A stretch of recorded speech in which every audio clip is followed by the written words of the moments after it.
So welcome, everyone. I'm trying to make this, I'll do my best to make the next 45 minutes or an hour or so as enjoyable as possible. And to introduce myself in the book, so I'm not a motivational speaker guy. Although this book is called Confessions of a Public Speaker, I make a living writing books. And as a byproduct of writing books, I end up having to talk about them a lot. So over the last 6 years, my career as an author, I've done hundreds of lectures talking about stuff from my books. And when I thought about writing the next book, I thought, wow, I have all these great stories of things going wrong and embarrassing things happen and all these lessons that I've learned from effectively, as a byproduct of being an author, being a professional public speaker. And why not write a book that was really honest and funny and informative about how to do this stuff well? And that's what the book is, and that's what I'm going to talk to you about today. The first thing I want to let you know, though, just briefly, the book just came out, so it's like a new baby for me, and I'm trying to do my best to make sure it finds its way in the world. I'll be in San Francisco next week on book tour, speaking anywhere they'll let me speak, and I have a public event on Wednesday night. So if you're in San Francisco or you know other people who are and they want to check me out or check out hearing a lecture in live person, full on, in real space, this is all the information for checking it out, and I hope that you'll pass it on. Then my only housekeeping thing for you, so I've been in many webcasts, both as a participant and as a speaker, and it's really not the ideal format. I mean, it's nice to get to sit at your desk and kind of not really pay attention or check your email every now and then and not feel like you're being rude, which is great, but it's not ideal, and there's a lot of you here, and I'd love to do my best to serve you, but that's not going to happen all at the same time. So my promise to you is I will get a transcript of the chat room stuff that goes by, and I have read the survey when you all signed up about what you wanted to hear, and anything that I don't get to, I will summarize up on a blog post as soon as I'm done, or at least by the end of the day, probably within an hour. So if you don't get what you want, make sure you ask a question before you go and put it in the transcript, and I will get back to it and post it live on my blog. And with that, let me tell you a little bit more about me to give you some context. So I've written a couple other books. Those books have done really well. I've been very fortunate, and the fortune that's come from that has included lots of media appearances. So I've done just about every kind of public speaking that there is. I've taught workshops, I've given lectures, I've given keynotes, I've been on national public radio a few times, national television. If there's a format for speaking, I've done it at one point or another. And a lot of the experiences that are in the book and led to the advice I'm going to give you today come from just doing this a lot. I'm really not a super social person. I'm not a natural-born speaker. If I'm good at this, it's really because I've had so much experience doing it, and that's what's bled into the philosophy I have about how to do this stuff. And the book covers all the stuff you'd expect with a title like Confessions. I talk about how I make a living, which includes details of my financial figures. I talk about all the embarrassing things that have happened to me. I talk about all the research I did over the years in neuroscience and how that affects attention. Really all the stuff you'd expect someone. I mean, if you got me drunk in a bar and you drilled me on all the things all the secret stuff you'd want to know, that was really the goal of the book, to try to capture that in book form. All right, so enough of the preliminaries. Let's start by talking about speaking in general. And I mentioned that I don't really consider myself a super extroverted person, but it turns out that all of us, if you're adults, if you have a job, if you have a spouse, or if you have friends, it means you talk a lot. You talk a great deal in your life. And unless you are crazy or you're on too much medication, you are probably speaking to other people. So you're talking to friends, you're talking at dinner, you're talking at work, and you're probably pretty good at it. That's really how we communicate and connect with each other, is through spoken language. Most people are much better at spoken language than they are at written language. It's just we do it more, and we speak about 12,000 words a day. So in life in general, we all are pretty good public speakers. The problem is, well, when we get into these situations where we have to stand up in front of a room and there's all these other people there looking at us, there's these extra dimensions to speaking that get layered on top of it that make it harder for most people to be good at it. We get nervous, we feel like we're going to be judged, and we also have all this baggage of really bad public speaking that we endure through most of our lives, through elementary school and high school, and then in college with these enormous lectures. that the bar for public speaking is incredibly low. And although most of us know that lectures are boring, and it's not really something that is an exciting experience, when we get up there ourselves, we often emulate a lot of the really bad habits just because we think that's the status quo. And when people are afraid, they tend to migrate towards the status quo, even if they know it's not all that good. They simply don't want to stand out. And so there's, I think, a very simple pile of mistakes that explains the difference between good speakers and bad, and that the majority of speakers are bad. So the bar is pretty low, and I don't think there's a whole lot of things you have to do in order to become better. And that's what I want to talk to you about today. I have six specific points that I'm going to focus on. And it'll take me about a half hour to get through all six of these, and then we should have plenty of time to do Q&A and answer all the things that you hoped I would talk about, but that I didn't cover in these six. The 6 reasons for suckage. And let's jump right into the first one. Now, when people ask me, I tell people, yeah, I do a lot of speaking for a living. I just a byproduct of writing these books, and I get paid to do it a lot. So the first thing they ask me is, so do you still get nervous? And they're hoping that I tell them that I don't. They're hoping that I will tell them that there's some special secret remedy to being nervous, and I tell them no. And they usually get a little disappointed, but then I go on to explain that there's really not a whole lot you can do about this. In fact, and let me ask all of you, well, Valium, Levi, Valium's a bad idea for a bunch of reasons that I'll get into, but the reason why you can't control it is that there's a biological function at work. We have this very old neurology in our brain. There's a part of your brain called the amygdala. It's actually a fun word to say, although it's hard to remember. And this part of your brain is the oldest part. It's the part that's reptilian in age, and it controls your fight or flight response. So it also controls your heart rate and your breathing rate. It controls a whole bunch of really important stuff, which is kind of disturbing when you realize it's about the size of a peanut. It's a really tiny part of your brain. But because it's the oldest part of your brain, its programming is based on fairly old sets of rules. And 100,000 years ago or 1 million years ago, if you were a creature standing alone, sort of like how you end up standing when you are giving a lecture, if you're standing alone in front of a crowd and they're all staring at you and you don't know any of them, it probably means you're going to die, or at least you're going to get eaten, which is very bad. So all the creatures that thought this was a bad situation, they ran away, and they reproduced, and eventually that led to us. The creatures who liked these situations, they got happy at these moments, and then they were eaten and they were killed. So they're not around anymore. So that programming is still in us. And there's no real way to completely turn it off. You will get some kind of higher energy level, higher heart rate, nervous response to that situation. Now, the upside to this, though, is that nervous response is giving you energy. There's a kind of energy that your body is trying to give you, because, again, in a fight or flight situation, that means that you're going to have to defend yourself to survive. So there's energy your body's trying to give you. It's just a question of being able to channel it to help you instead of working against you.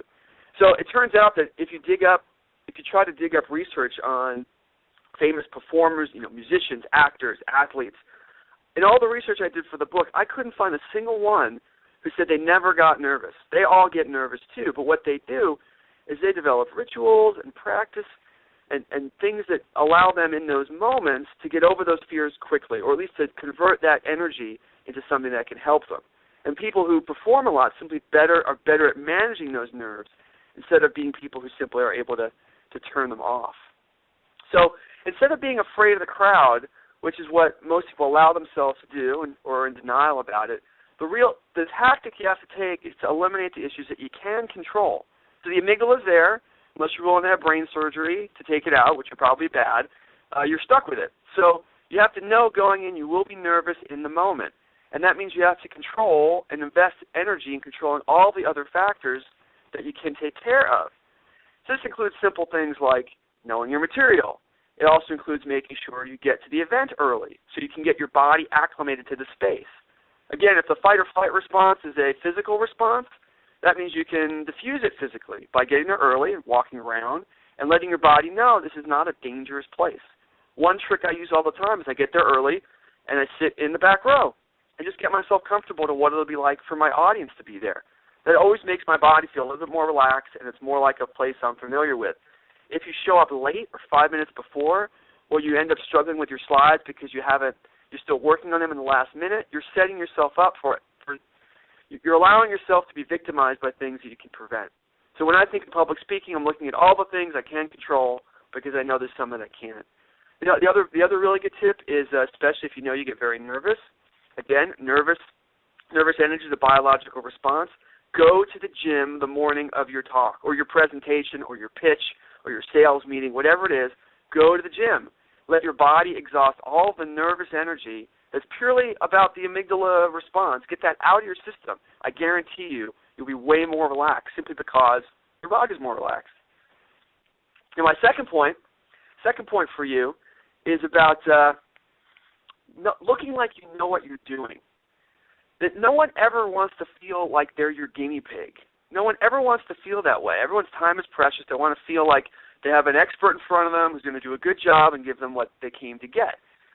So, and I'm not really that big on the superficials of public speaking, body language and gestures, and that stuff matters, but substance is always way more important. But, again, I want every advantage that I can get. I want to make it clear to people that I know what I'm doing and not allow them to tune out or lose attention simply because it seems like I've never done this before. So one of the classic things that I see all the time is instead of allowing it to look like it's your first time, people who show up and they have their remote control, which is usually a good idea, but then they spend about 5 minutes pointing it at different parts of the screen because they're not sure where it works, they're not sure how to use it, or they're confused by their own slides, so they turn their backs to the audience and talk to their slides. These are all little indicators to audiences that you haven't done this before, or that you're not familiar enough with your own material to be confident enough to look at your audience while you are presenting it. So you have to be thinking about what are these little signals that I know when I'm watching another speaker they give off, that they kind of give me feedback that they haven't really prepared that well. You want to make sure that you avoid all of those things and make it very easy for people to focus on your material rather than get distracted by the superficial technical details that can get in the way. And so instead of allowing it to look like it's your first time, you want to make sure that you practice anything you use until it feels good. And this is a depressing thing for a lot of people who ask me for advice about speaking because they figure that because I do it a lot or because they think I'm good at it, that there's some secret recipe, and there isn't. If I seem more confident or if I seem more coherent or more effective, it's likely because I practiced my material many more times than the other guy did. And that's for every talk I do. That in order for me to figure out what I want to say and to feel like I'm doing an effective job, I have to practice it again and again and again until I'm so comfortable with it that I'm not really worried about the material anymore. I'm not worried about the next slide because I'm familiar with it enough that I know what's coming. And that makes it much easier to handle all the things that people usually worry about, like hecklers or difficult questions or something exploding in the room. That I earn more ability to handle those things because of how well I know my material. And a common mistake people make with PowerPoint and Keynote and all the software tools that are out there is they spend all their time on the materials instead of thinking about what they're going to say over the materials. So when they actually present, even though they've spent 50 hours on their slides, so they say, 50 hours on their slides, they've spent almost 0 hours actually talking over them, which is really the important part. So practice is critical. And anything that you choose to use, any demo you're going to have, any movie you show, any website you're going to go to, you have to practice that stuff and make sure all the little gotchas, all the little glitches, that you're prepared for them. And if you practice it and you can't make it work right, you have some great demo you want to show or some movie clip you want to include, a YouTube video, and you can't get it to work reliably, take it out. Take it out. There's really no obligation to have that kind of material in your talk. If you're not confident that you can look smooth with it, then rip it out. Because odds are, Murphy's Law definitely applies for public speaking, odds are things are going to go wrong. My third point for you has to do with pace and rhythm. Are there any guitarists or musicians out there? Anybody? Let's see. Yes. What do you play, Steven? Bob, you got to tell me what you play. Yes is no fun. Ukulele, guitar. Okay, good. You guys will like this stuff. All right, so rhythm is super important. We are rhythmic creatures. We have a heart rate that tells us, we have a heartbeat that basically, that's why we're here. That's why we exist, because our hearts work in a steady rhythm. We respond to rhythm all the time. And we know that lectures are boring. We know that most public speakers are not very good, and that's usually because they're too slow. That the pace of public speaking really has not changed a whole lot in the last 30 years, but the pace of everything else has.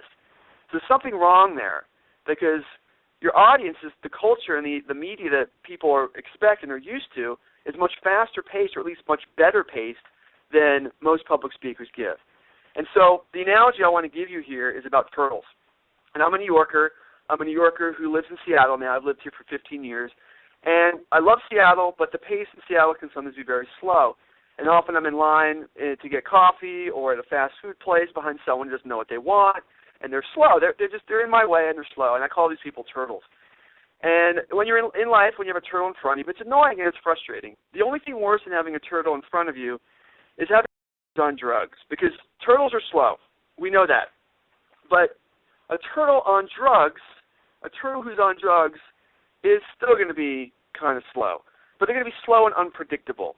And slow and unpredictable is actually a lot worse and more frustrating than slow, because slow is at least consistent. And I know it's going to take 3 minutes or 5 minutes for a speaker to move on to the next point.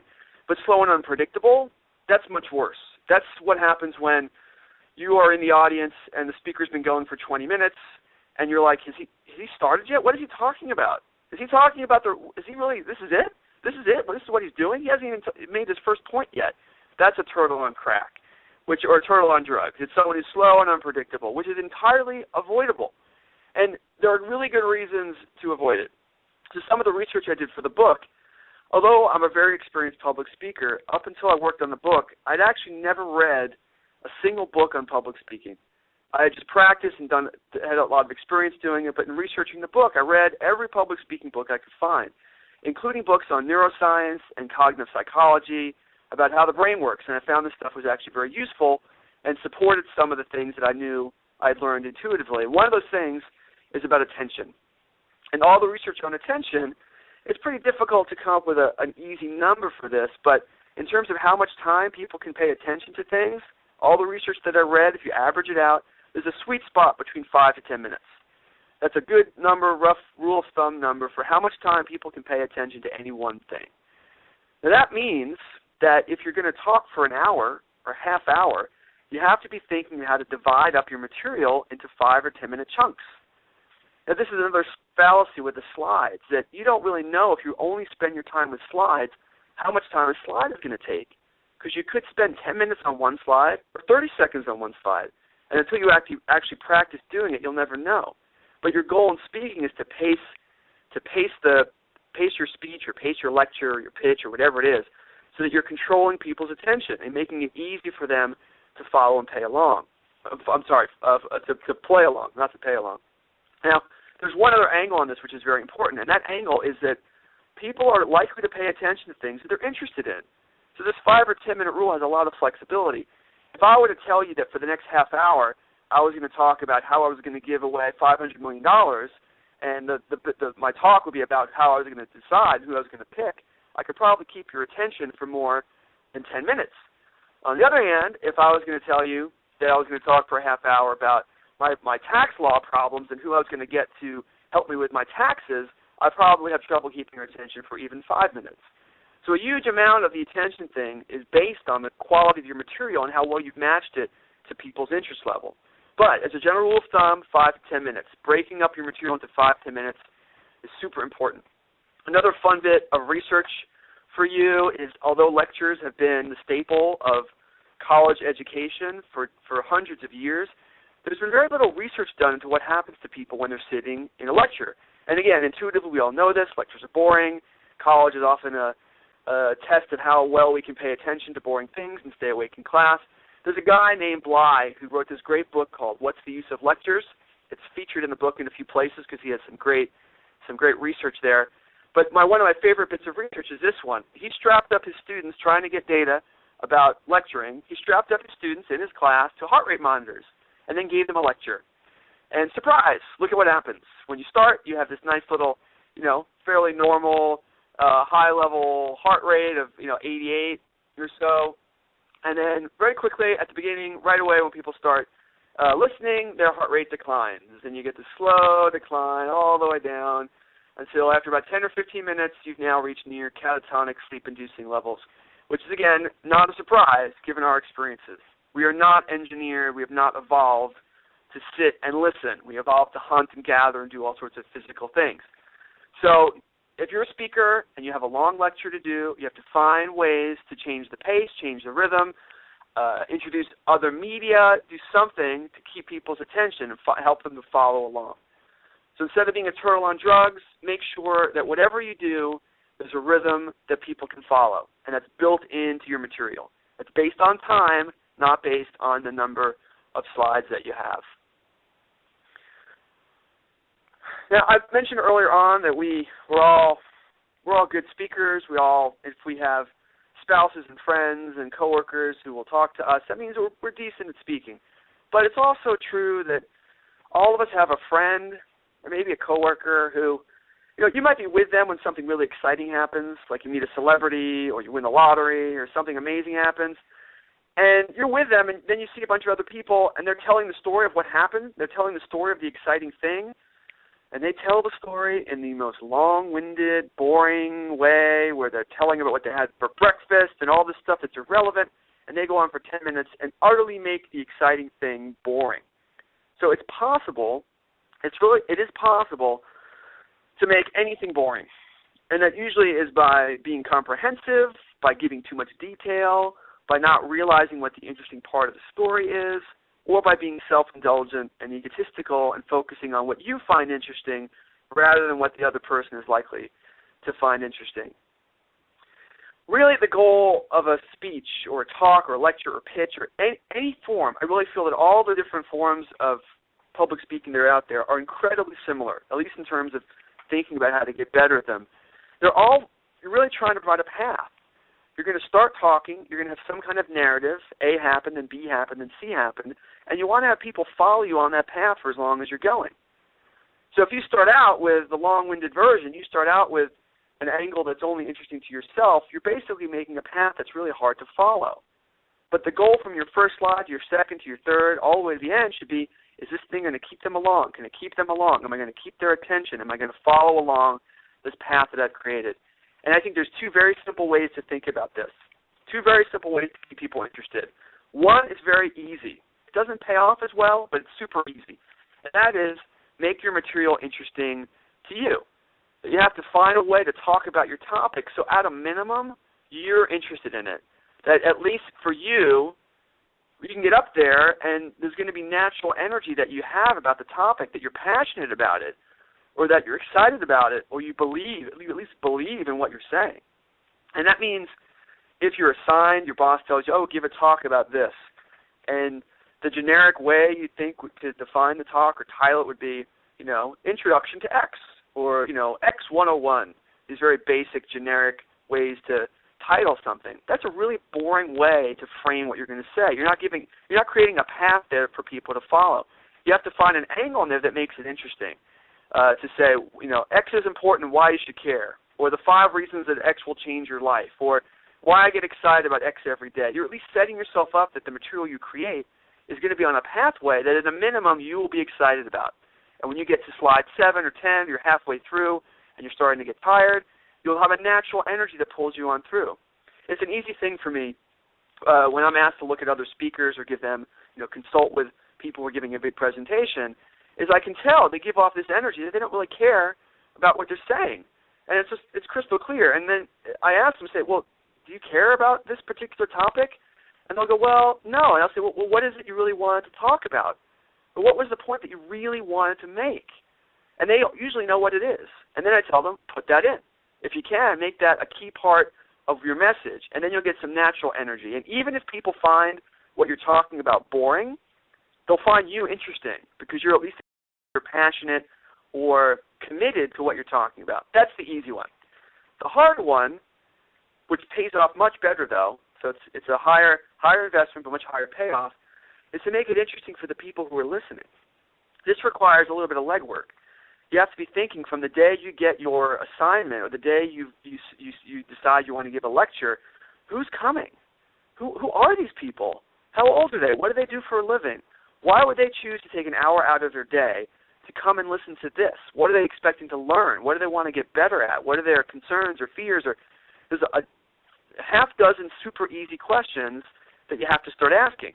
Now, if you're intuitive, or if you're smart, or you know your audience because you're part of that audience, you may be able to invent that or generate that on your own. But if you're not sure, you can almost always ask for representatives of that audience to answer a few questions for you, or to ask the host who invited you in to speak, or the person whose company you're visiting, to answer those questions for you. And then you have some background now about how to structure your talk. What are the 5 or 6 things? What are the 5 or 6 mistakes these people are likely to make?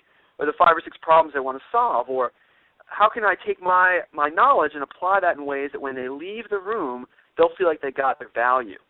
That's really the goal. That's really the goal of your lecture, your presentation, is to create a pathway, using rhythm and all the stuff I talked about so far, so they leave feeling like they got what they came for. And so instead of making everything boring, you have to find an angle or several angles in your material to make it interesting.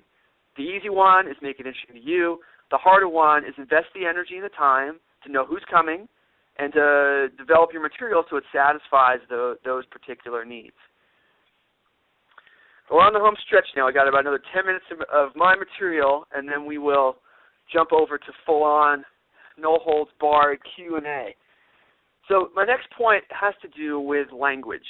And you guys are smart. I looked at the list of all the people who signed up and all your job titles and all the stuff you do. You guys are smart people. And unfortunately, smart people have this habit of when you are losing an argument, you will tend to increase the complexity level of the words that you use.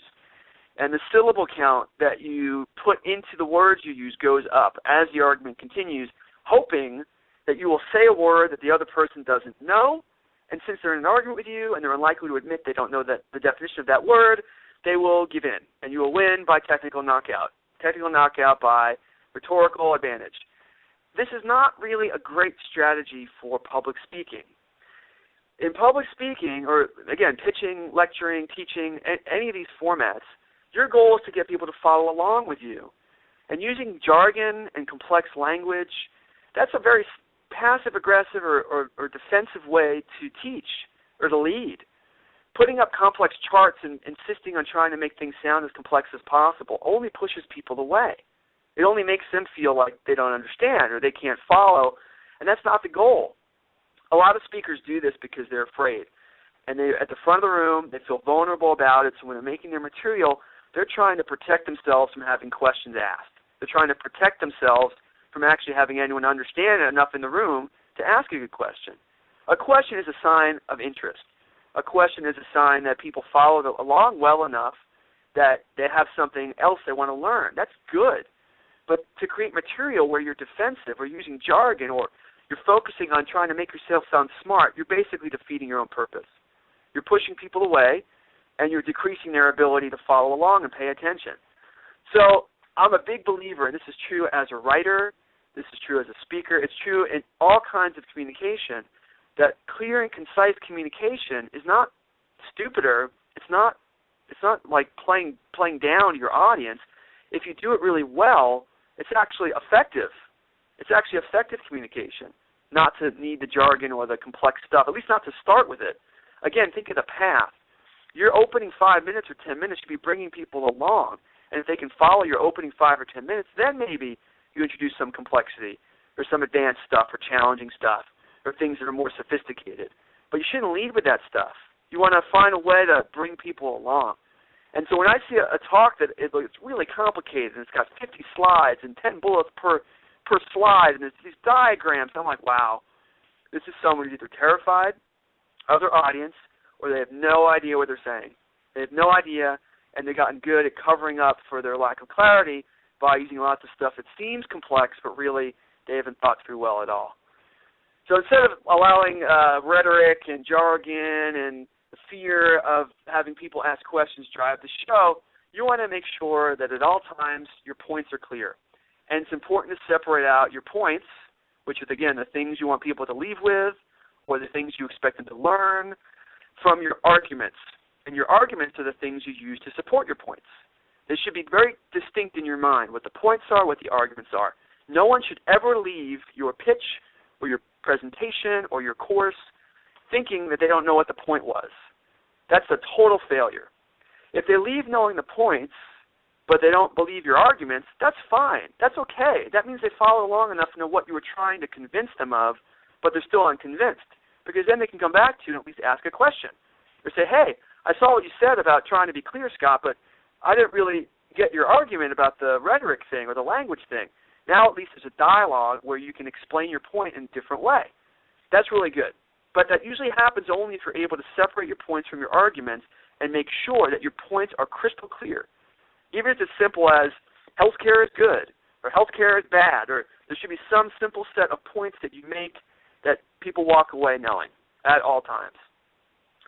One of my last points for you is fire bad. Yes, fire is very bad, especially if you're in a crowded theater. So I want to talk briefly about slides. Now, the book that I wrote does not talk a whole lot about slides, not because I don't use them. Clearly, I do. If you're still paying attention, I do. But that people spend way too much energy on the slides and the materials. There are books that are out there that focus much more deeply on slides and the development of good slideware. And that one of them is Garr Reynolds' Presentation Zen, which some of you may know of, and another excellent one is Slideology by Nancy Duarte, which is an O'Reilly book. They're both excellent books that focus a lot more on slides than I do. But there's a couple of brief things that I want to say. The first is there's a very default posture people take with their slides. It's shown here in the image you should see right now. It's a default sort of template that PowerPoint and Keynote kind of give you, a bulleted list. And there are lots of rules that people know about this. The 7x7 rule, you should have 7 bullets at most and 7 words per bullet.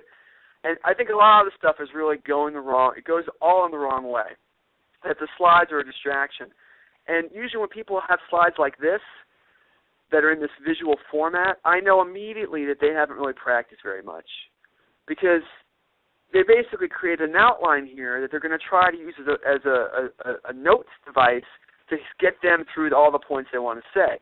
And typically, with a slide like this, it invites the speaker to stare at their slides because it allows them to give this sort of like mental crutch that they somehow need to look back and reflect back on these points. The other problem that speakers run into when they have slides like this is the sense of obligation to speak to every single point that they have, which given the fact that you have a live audience in front of you, and given the fact that you may cover one point out of order or mention that you may have mentioned it previously, there's really no obligation for comprehensiveness. Comprehensiveness is almost always a mistake. People don't want comprehensiveness in a speech. They may want it in a book or an encyclopedia or on the web, but in speaking it's the wrong goal. So comprehensiveness is not a goal. And anytime I see a slide like this, I'm usually thinking, wow, have you practiced this? And most of the time people say no.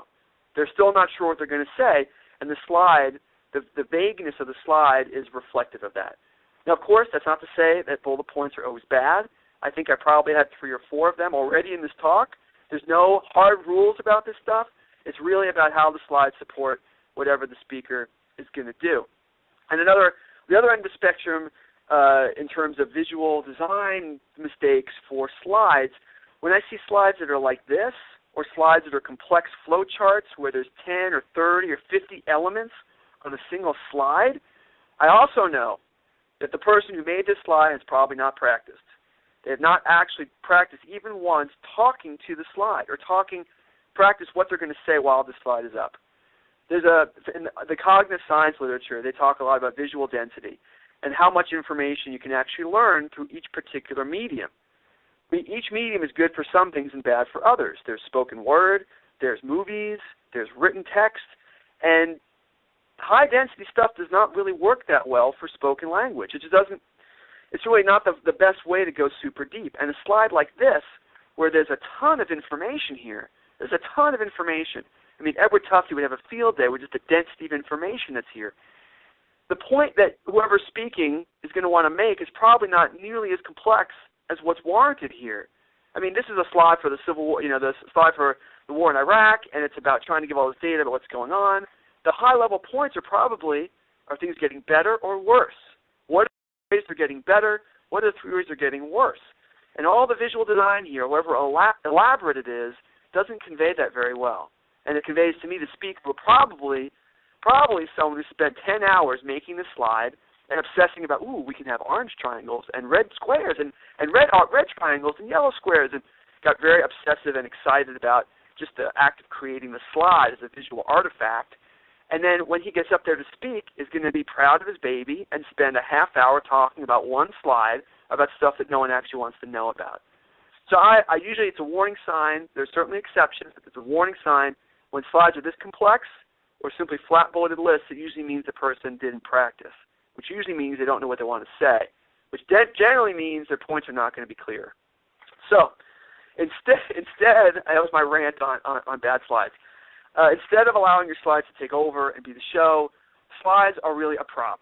They should serve what you're saying. And that means when you construct a new presentation or a new pitch, you want to start out on paper. I know Garr Reynolds, the Presentation Zen guy, he's an advocate of starting on paper, and I'm a big believer in that too. Start in some other format so you can get your thinking down, just the basics of what the points are. And then as you develop your material, that's when you start to bring in slides and start to make stuff to support the points you want to say. It decreases the likelihood that you will get lost in your slide deck if you start outside of the slide, outside of PowerPoint, or outside of Keynote. So to sum up these 6 points, these are my 6 reasons for badness. Turn them around to be less cynical and sarcastic. 6 reasons for goodness. So right off the bat, we have this amygdala, this thing in our brain, fight or flight response. You can't totally control it. So that means you're responsible for managing the things you can't. Get there early, get some exercise that day, will help you tons. If you're terrified of speaking, a lot of that is just physical response, and you can mitigate that. Second, practice is essential. There's no way around it. Public speaking is a skill. It's a skill set. If you want to learn how to play guitar or piano or anything performing related, you have to practice a lot. So same thing for public speaking. I was not a fantastic public speaker when I started. In fact, one of the stories in the book is about my disaster story, speaking at Microsoft while I worked there to 300 people, and it was just awful, awful, awful. But through practice and paying attention and wanting to get better, anyone can get better just by doing it more. So Toastmasters is a great thing. Any environment that allows you to practice just getting up there and doing it more in front of a safe group is gold. There's really no other way. And although the book that I wrote and the other books on public speaking that are out there can help you a little bit, all the advice really comes through and becomes valuable when you practice doing it, you practice applying it. Third, there's a rhythm you can follow, that there's some heartbeat you provide. You tell whoever's listening, I got 5 points, 5 minutes a point. You're thinking about time and chronology rather than just slide count. You have to make sure you take an interesting angle, at least interesting to you, preferably also interesting to your audience, and construct your material around them. And lastly, whatever materials you use, props, videos, any other stuff you show, that it's all in service of what your points are and not the other way around. So before I open the floor for questions, here's the photo credits for all the photos that I used. And I wanted to remind you about the book tour thing next week. I'm in San Francisco. And if you, let's see, let me think now. You know what, let's just go right into questions right now. So I have a slide that I'll pop up for a minute with some common ones, but I'll leave it to you to put these up in the chat room area, and that's where I'll actually choose which ones to respond to. So who's up first? Who has a question they want me to answer? What do you do when you just can't think of just the right word? Well, people don't know what you think the right word is. So I found that there's a couple things you can do. First is the perfect word is probably only important to you, that they will probably get the idea as you're stumbling around. A lot of spoken language and written language comes from context. So even though you probably feel like you're stuck, I bet there's someone in the audience, probably right in the front, who knows exactly the word that you're saying. So one trick is just give it to the audience and just say, hey, anyone know the word I'm thinking of? And odds are good, if you have 20 or 30 people there, one of them probably will. Or they'll give you a word that isn't the one that you wanted, but it'll free you up from feeling frozen, and then you can move on and find the word. Second is, again, the context thing is important, that although you feel embarrassed you can't find the word, they probably already got the message. So you can probably just move on. And rather than standing up there for 2 minutes feeling stuck and embarrassed, usually the best thing to do is just to move on. When things go wrong in general, people are looking to you to take the next beat. So another really good reason to have a rhythm to your material is if ever something disastrous happens, something explodes, someone throws something at you, the fire alarm goes off, whatever bad thing happens, just go to the next beat. Skip. If you're stuck on a point, you can't remember how to tell the joke or tell the story, go, oh, look, I'm sorry, I don't really know how to do this. I'm going to move on to my next point. No one's really going to care. The only person who's going to care is probably you. That's a much better solution than standing up there. Where do you go for your slide photos? So this is easy. Lots of people talk about this.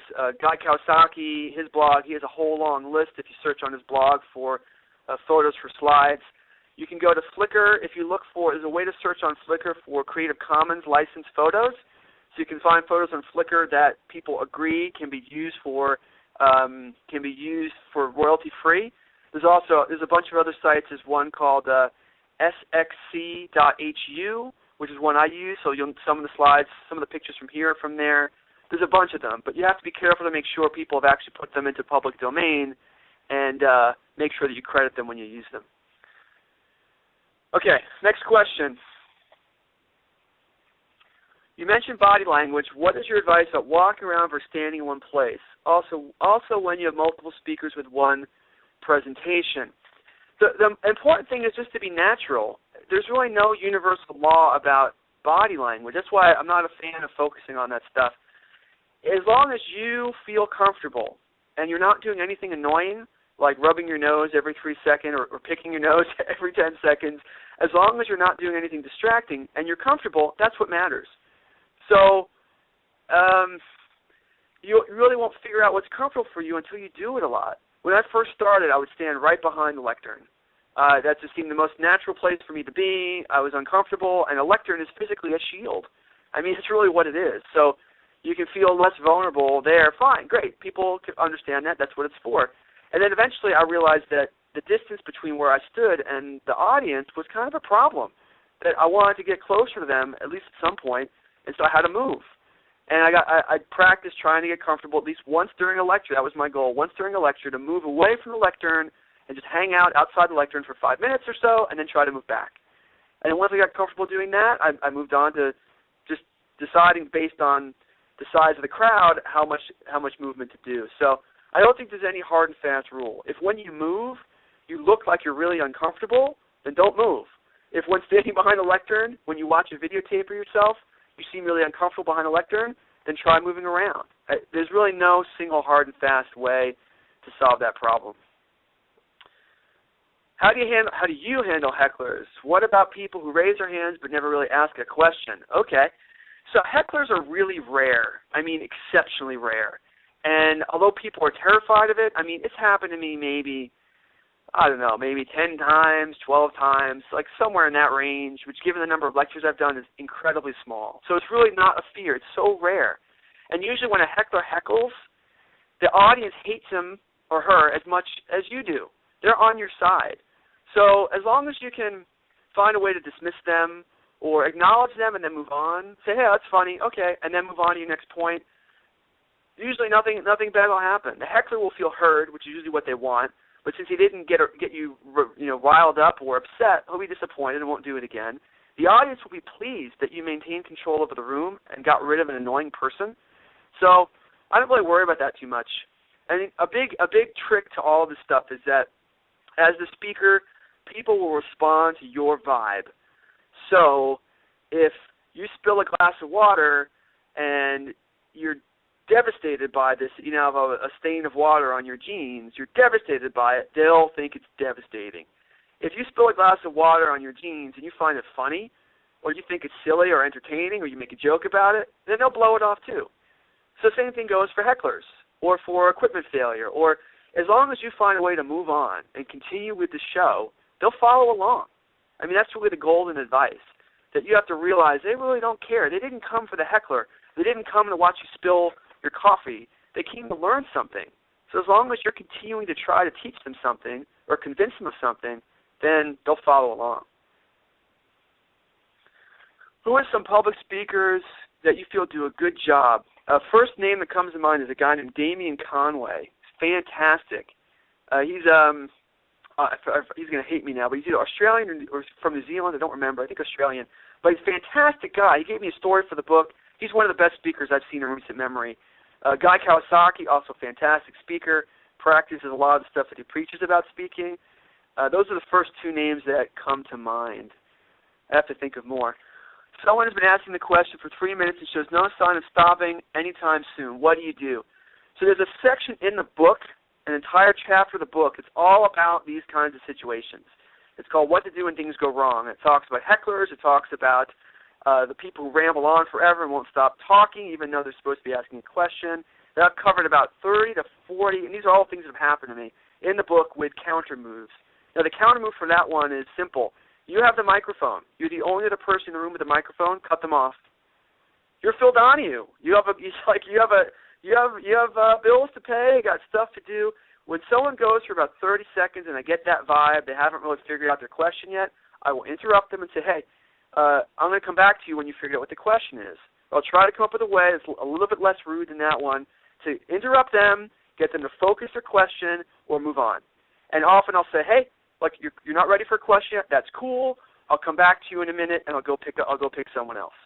No one else can do that but the speaker, and everyone wants you to. Everyone in the room knows, oh, my God, is this guy going to ever stop rambling on? They want you to do it.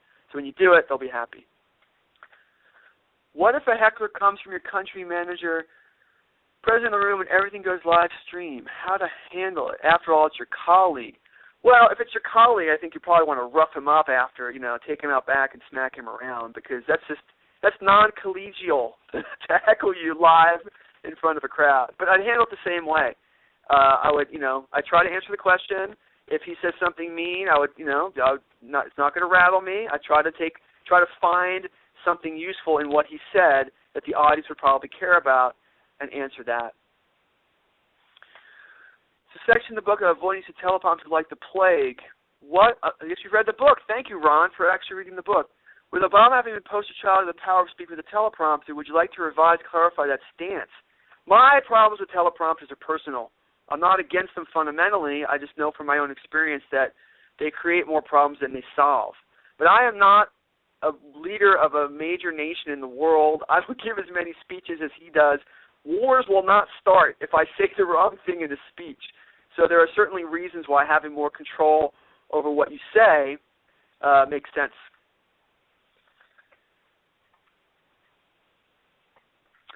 How do you handle speaking on the topic where the audience members are at different skill experience levels regarding the topic? Well, there's ways to find stuff that's a sweet spot. There are some topics that are just universal problems. I mean, I'm trying to think of one for public speaking. Anytime someone gives a lecture, writes a book about public speaking, they have to talk about fear or dealing with fear. That's an issue that everyone faces. So there are ways to cover topics that hit a sweet spot that's still interesting to people who've heard it before, but will be relatable and followable, comprehensible to people who are new. And that's part of the magic of finding the right story or finding an interesting way to cover ground people have covered before, is to bring an interesting bit of data that experts might not know, but that's useful to less experienced people.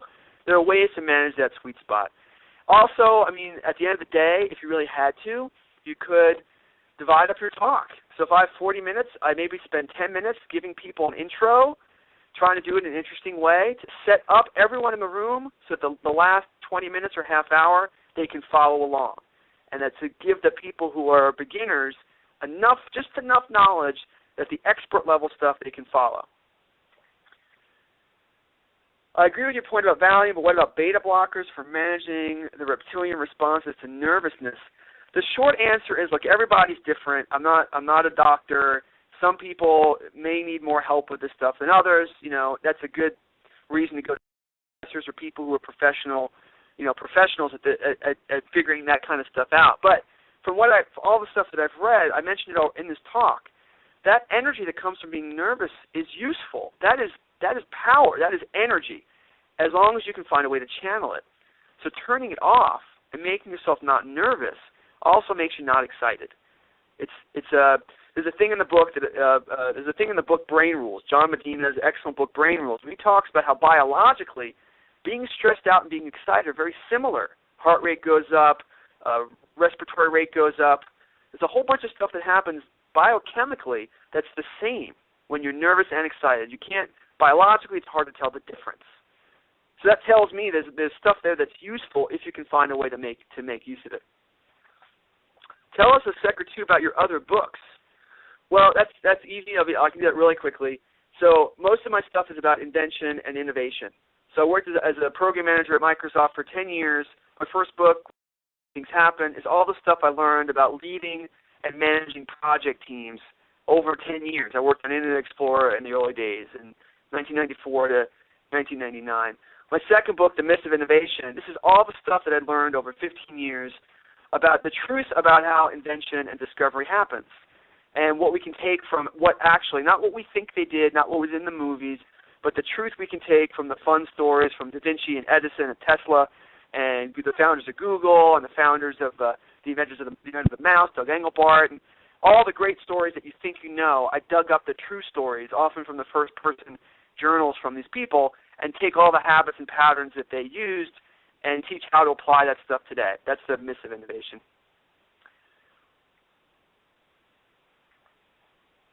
All right, maybe one or two more questions if anybody's. Most of you guys are still here, so let's see. Did I miss any talk?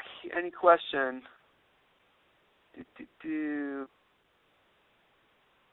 Hey, Scott, how about how do you deal with the live Twitter stream and tweets on screen during your presentation? Okay, so the live Twitter thing, Dana Boyd got a lot of attention for her description of what she experienced at Web 2.0 Expo recently, a conference that I spoke at as well, where they had a live Twitter feed up behind you. And I wrote a post myself, it's up on my blog, about what I thought of all this, and the cognitive psychology about this is pretty simple, that anything you put in motion on the stage is going to draw people's attention. And it's hard enough for speakers to keep people's attention on their own. Having something else they're competing with on stage is just bad. Even if that stuff is about them or about what they're saying, at least give speakers an advantage where they can see the feed themselves and understand why people are laughing or other stuff is going on. At the same time, though, people often ask about whether to allow Twitter in the room or to allow laptops open. And I've come a long way on this. I used to like people to give me their full attention and believe that I could do a better job if I had their eye contact. But I've come around, and I do believe that people's attention is up to it should be up to them to decide what to do with it.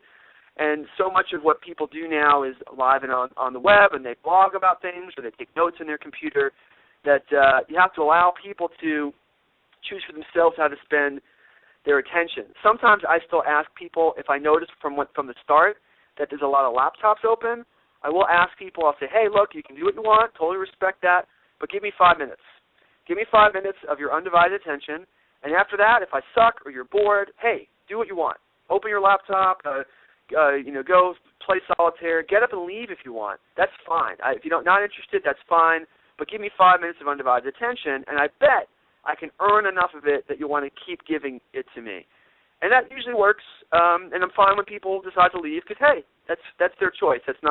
I'd rather, if they're not having a good time, that they left rather than sat there and were grumpy the whole time. Let's see. How do you respond to an audience that is not smiling or nodding or not seeming to be engaged? Well, this is a tricky thing because there's a lot of cultural factors here that when you speak in Scandinavia or in Asia, culturally people just don't emote as much as Americans expect. And that's not because it's a different culture, and people's expectations for feedback are very different. This also goes for laughing at jokes or asking questions, that there's just different cultures. And as a speaker, you have to be aware of that. Now, even in America, even in the same company, there's so many things that affect people's vibe, people's attitude, or whether they're happy or sad, or how much energy they're willing to give back. So when I speak to a room, I have to find a way to sort of gauge the temperature of the room. Just when they're coming in, are they laughing and smiling, or are they uptight and serious?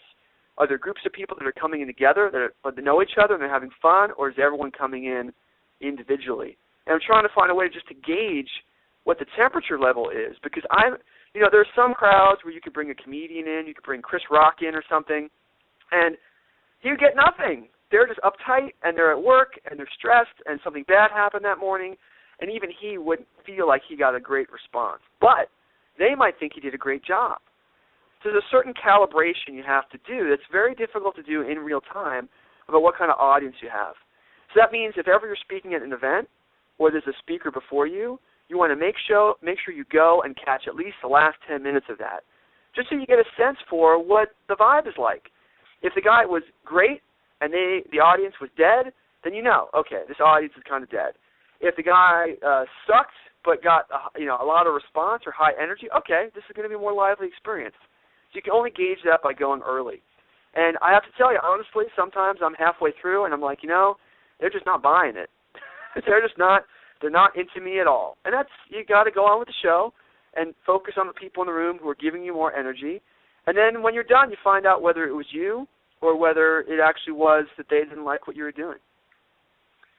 How long does it take to adequately prepare for a talk? You put a lot of emphasis on preparation. How much is enough? So that's a fantastic question. And there's no magic number for me. I don't believe these magic number things, I think, give the wrong message. You need to practice until you're comfortable. And that means that you get through your material feeling like you didn't make any horrible mistakes, that you could, maybe you have to pause here and there to remember the next point, but you could do it, you felt comfortable, until you feel comfortable going all the way through. And I find that on average, if I had to make a guess, if I'm giving an hour presentation, I probably have to run through it maybe 8 or 9 times. And usually what I do is I put my material together and I have a very rough version of the slides, very rough, intentionally. Lots of stuff missing, maybe only half of it's complete, and I start practicing as soon as I have that. And then I start going, and as soon as I reach a point where I'm stuck, or I have no idea what I was trying to say, or I can't get from one slide to another, I stop practicing and I go back in and I change the slides. I rip stuff out, maybe I have a new idea for what to put in, but I change the slides and then I start over again. I practice again from the beginning. And then over time, I'm basically building my slides as I practice, which means by the time I'm done with the deck, I've already practiced it 6 or 7 times.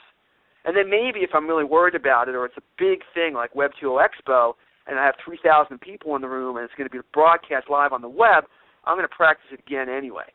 But I build my material as I practice it, and I think that's a good trick for making sure your slides support what you say, and also making sure that when you're done with the slides, you've actually already practiced a lot and you're close to being ready to go.